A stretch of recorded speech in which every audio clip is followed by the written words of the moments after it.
Welcome students. This is the part second of the chapter Money and Banking.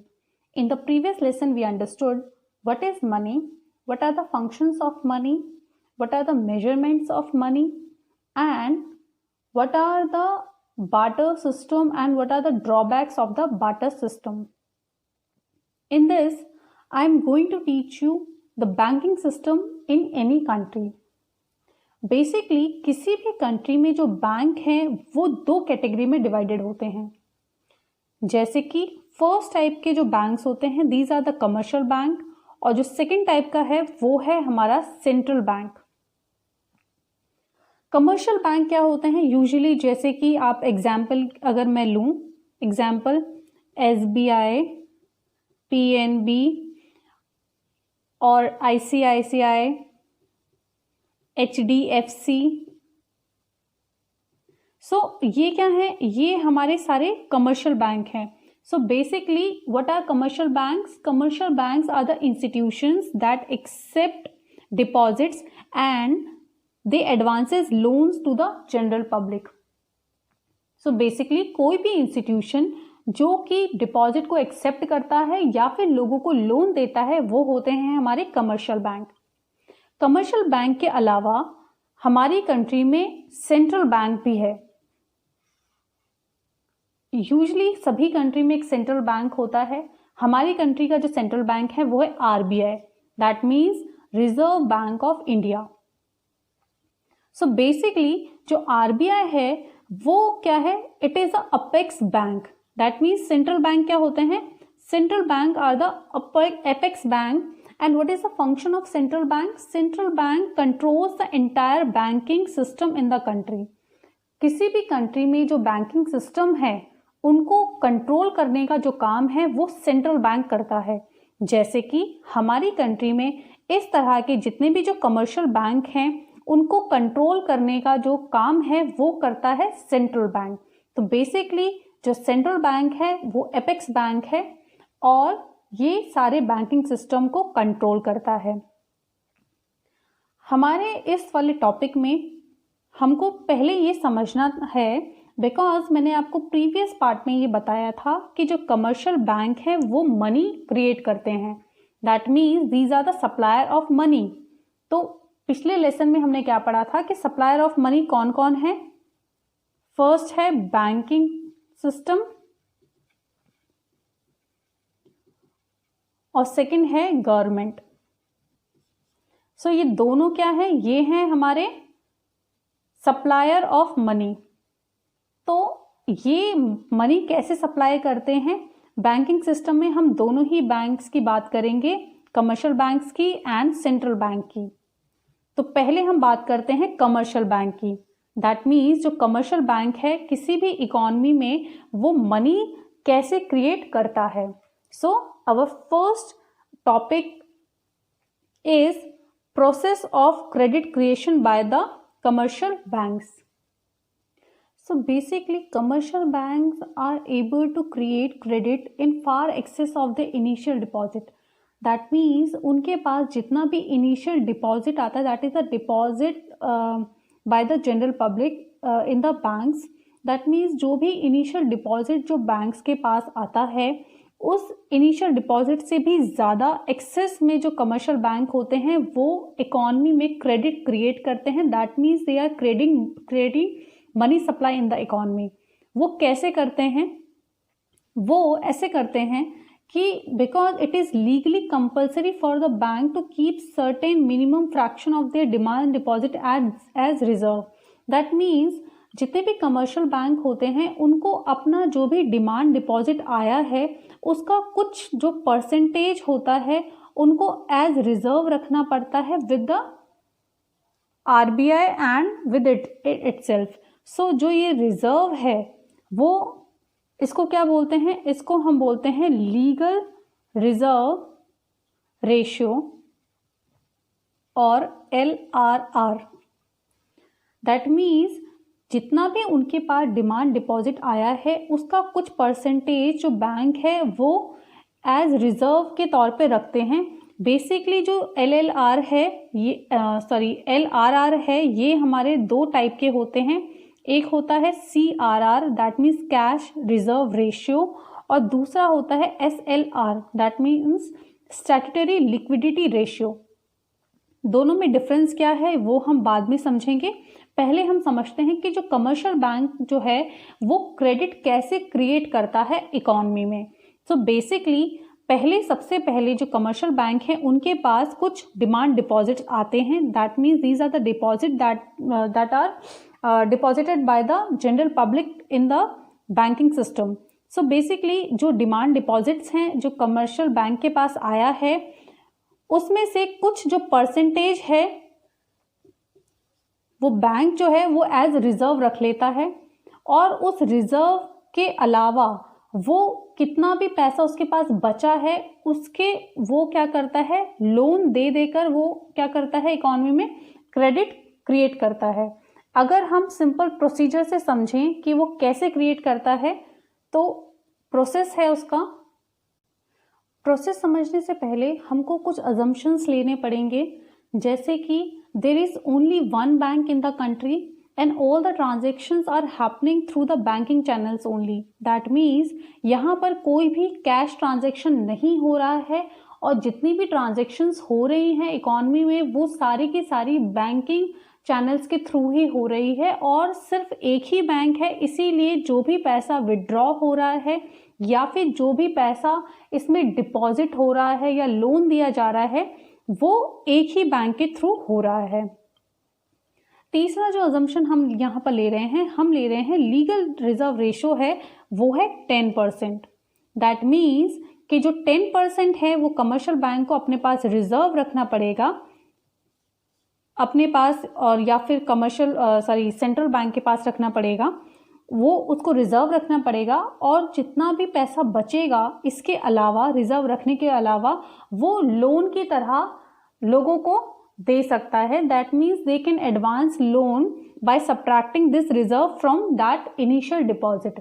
That means अगर हम पहले बात करें कि जो बैंक है अगर 1000 का इनिशियल डिपॉजिट आया है तो इसका 10% वो अपने पास रिजर्व रखेगा, दैट मीन्स 100 रुपीज, और 900 जो उसके पास बचे हैं वो लोन दे सकता है पब्लिक को।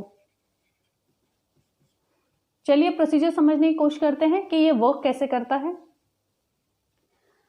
यहाँ पे मैंने कुछ कॉलम्स बनाए हैं, rounds, deposits, LRR that means a reserve that is a 10%, and loans. That means एक ही बैंक है क्योंकि हमने अज्यूम किया है, तो राउंड 1 दैट मीन्स जो बैंक है उसके पास डिपॉजिट आया 1000 रुपीज़ का, क्योंकि हमने ऑलरेडी अजम्पशन में लिया है कि डिपॉजिट जो इनिशियल डिपॉजिट है वो है 1000 रुपीज़। तो जो कमर्शियल बैंक है उसको बिकॉज रिजर्व रखना है 10%, दैट मीन्स 100 रुपीज़ उसको एज रिजर्व रखना है, और जो बाकी जो बचा पैसा है वो लोन दे सकता है किसी को भी, इसीलिए 900 रुपीज़ गए लोन्स की तरह। ठीक है, अब जो लोन गया है, बिकॉज मैंने बोला यहाँ पे कैश ट्रांजेक्शन नहीं है, मान लीजिए वो गया है किसी दूसरे जो आदमी है जिसने भी लोन लिया है वो खर्च करेगा, और खर्च करने के बाद जो पैसा है वो डायरेक्टली राउंड 2 दैट मीन्स इसी बैंक में आ जाएगा। तो 900 रुपीज़ इसी बैंक के पास दोबारा आ गए हैं, बिकॉज जिसने भी लोन लिया उसने एक्सपेंडिचर किया या कुछ भी किया, और एक्सपेंडिचर के थ्रू वो जो पैसा जो भी है, बिकॉज हम बोल रहे हैं यहाँ पे कैश ट्रांजैक्शन नहीं हो रही है और बैंकिंग चैनल्स के थ्रू ही ट्रांजैक्शन हो रही है और एक ही बैंक है, इसीलिए जो ये लोन दिया था वो डायरेक्टली जो बैंक है उसके पास वापस आ गया है, इसलिए 900 रुपीज़ सेकेंड राउंड में इस बैंक के पास डिपॉजिट हो गए हैं।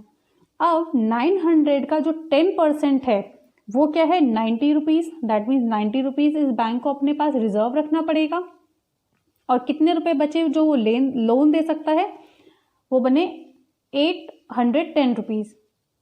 अब जो 810 रुपीज़ है वो थर्ड राउंड में फिर दोबारा इसी बैंक में आ गया है, दैट मीन्स 810 रुपये यहाँ पे आ गए हैं, और 810 रुपये क्योंकि अब इस बैंक को क्योंकि कंपलसरी है, क्योंकि सेंट्रल बैंक ने फिक्स किया है ये, इसीलिए इसको कंपलसरी है रिजर्व रखना, इसीलिए अब ये रिजर्व कितना रखेगा 10%, 81 रुपीज़, और कितना पैसा इसके पास बचा 729। अब जो प्रोसीजर है ये यहाँ पर जाना और ये दोबारा लोन, ये चलता रहेगा। और ये प्रोसीजर कब तक चलता रहेगा? टिल जो ये डिपॉजिट है वो 10,000 ना हो जाए और जो रिजर्व रेशो है, दैट मीन्स जो लीगल रिजर्व रेशो है वो 1,000 रुपीज ना हो जाए और जो लोन है वो 0 हो जाएगा। अब ये मैंने कैसे काउंट किया? बिकॉज ये प्रोसीजर कहाँ तक चलेगा? 10,000 रुपीज के लिए। बिकॉज इसके लिए हमको पहले समझना होगा क्रेडिट क्रिएशन या फिर कहेंगे मनी क्रिएशन जो है वो कैसे होता है। तो क्रेडिट क्रिएशन कैसे होता है?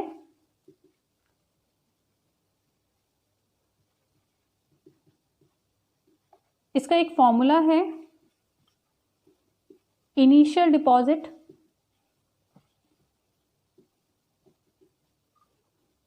Multiply by 1 divided by LRR, that means the reserve ratio. Okay, अब हमारा जो इनिशियल डिपॉजिट है वो कितना था? 1,000 multiply by 1 divide bye reserve, that means 10%। और अब हम इसको कैलकुलेट करेंगे तो कैसे निकलेगा? 1,000 मल्टीप्लाई बाय 100 डिवाइडेड बाय 10। इसको हमने जब कैलकुलेट किया तो ये हमारा निकला 10,000। दैट मीन्स कि कितना मनी जो है कमर्शियल बैंक फाइनली क्रिएट करेगा? 10,000। इनिशियल डिपॉजिट कितना था? 1,000। दैट मीन्स 1,000 के डिपॉजिट के अलावा उसके पास एक्चुअल मनी कितना था? 1,000, और उसको लेकर उसने कितना मनी क्रिएट कर दिया? 10,000 रुपीज। ये कैसे क्रिएट करा है? It is due to the money multiplier. और जो 10,000 है ये क्या है? It is a money that is created by the bank और the demand deposit that is created by the bank, और it is the legally that a bank can create. So basically जो हमारा मनी मल्टीप्लायर है वो क्या है? इस फॉर्मूले के थ्रू हमने ये निकाला कि जो कमर्शियल बैंक है एंड में 10,000 जो रुपीस है वो उसने क्रिएट किया। सो बेसिकली ये उन्होंने जब कैसे क्रिएट किया? Because this is the money that is a commercial bank can legally create. Because of this is the money और the credit multiplier. So this is the money multiplier, और या फिर इसको क्रेडिट मल्टीप्लायर भी बोलते हैं। ये क्या इंडिकेट करता है? It indicates the amount that a commercial bank, so it indicates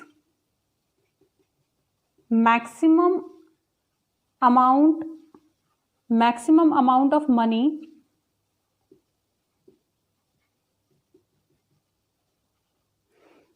or the credit that the commercial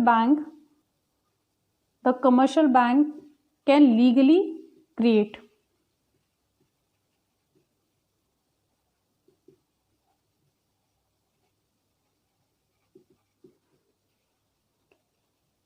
सो इस तरह से हम जो कमर्शियल बैंक है किस तरह से मनी जो क्रिएट करता है वो हम कैलकुलेट कर सकते हैं। जो LRR है उसकी जो वैल्यू है ये बहुत ज़्यादा इफेक्ट करती है K की वैल्यू को। K क्या है? K is equal to 1 divide by LRR। K is a money multiplier and which indicates that the maximum amount or the credit of money supply that a commercial bank can legally create. So basically अगर LRR की जो value है that means जो reserve है उसकी अगर value high होगी, इसका मतलब ये है it implies that the value of K will decrease, और जितना ज़्यादा वैल्यू होगी जो K की डिक्रीज होगी it lead to lower volume of credit creation,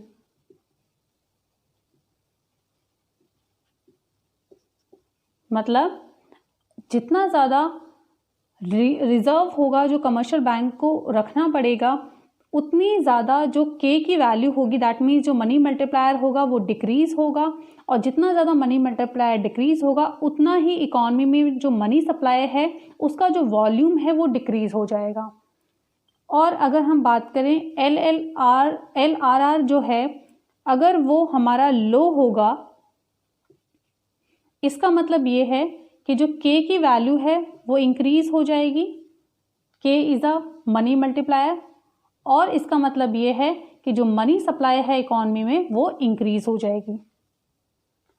इसको एक एग्जाम्पल के थ्रू समझने की कोशिश करते हैं। कैसे?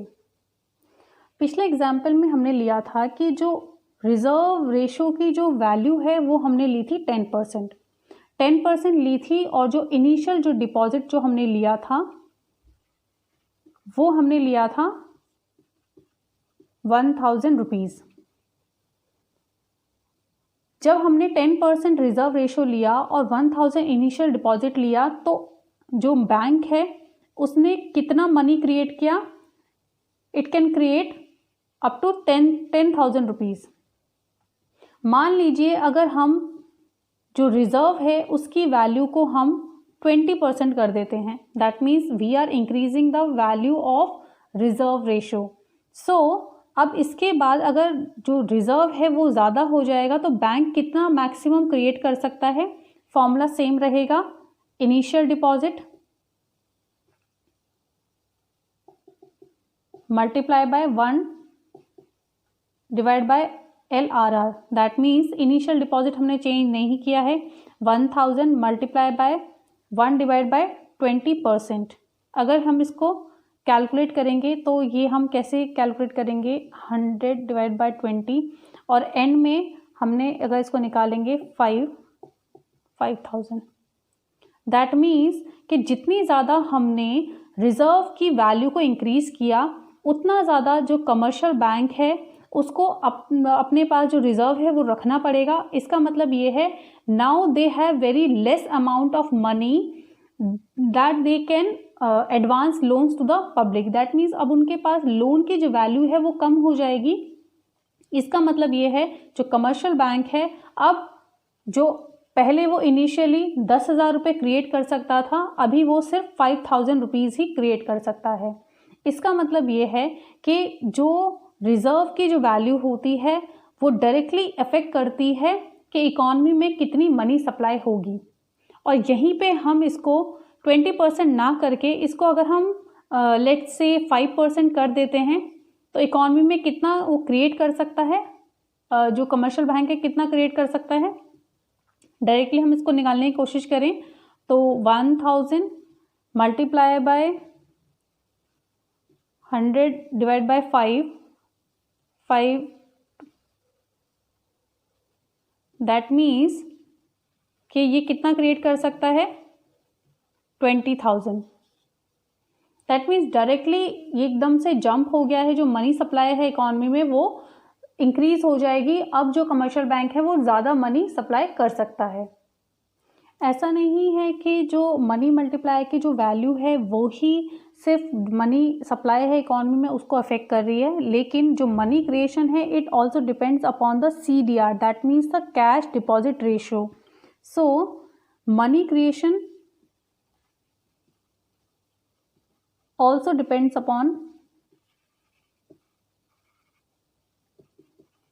CDR, that means cash deposit ratio। ये हम कैसे कैलकुलेट करते हैं? CDR हम कैसे कैलकुलेट करते हैं? Cash in hand divided by demand deposit in bank. So CU is cash in hand divided by demand deposits।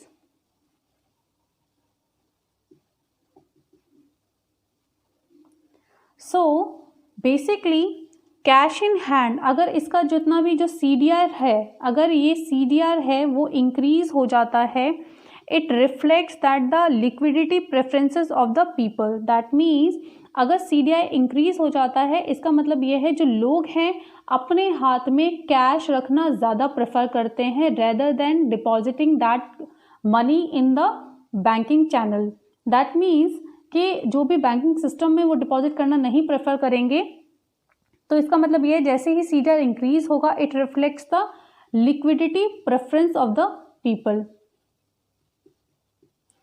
Liquidity preference को जब शो करता है, ये शो करता है कि अगर जो लोग हैं वो अपने हाथ में पैसा रखना ज़्यादा प्रेफर करते हैं, इसका मतलब ये है that it decrease the cash flow in banks. That means जो बैंक्स हैं उनके पास जो कैश फ्लो है वो कम हो जाएगा.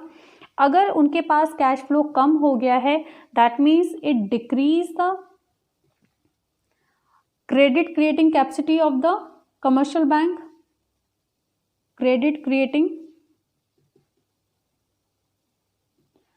capacity of the commercial bank. Commercial bank के पास क्योंकि अभी पैसा कम है और उनके पास जो लोन की जो पावर है वो भी कम हो जाएगी क्योंकि उनके पास डिपॉजिट कम है. अब इसका क्या मतलब है?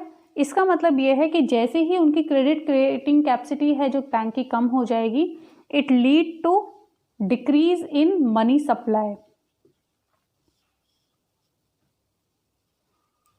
So this is how the money supply in the economy influenced by the money multiplier, and this is how the commercial bank create the money which is very far in excess to the initial deposit, and the money creation also depends upon the CDR, that is the cash deposit ratio. So this topic is over now. I will continue this topic in the next class. Till then, goodbye and take care.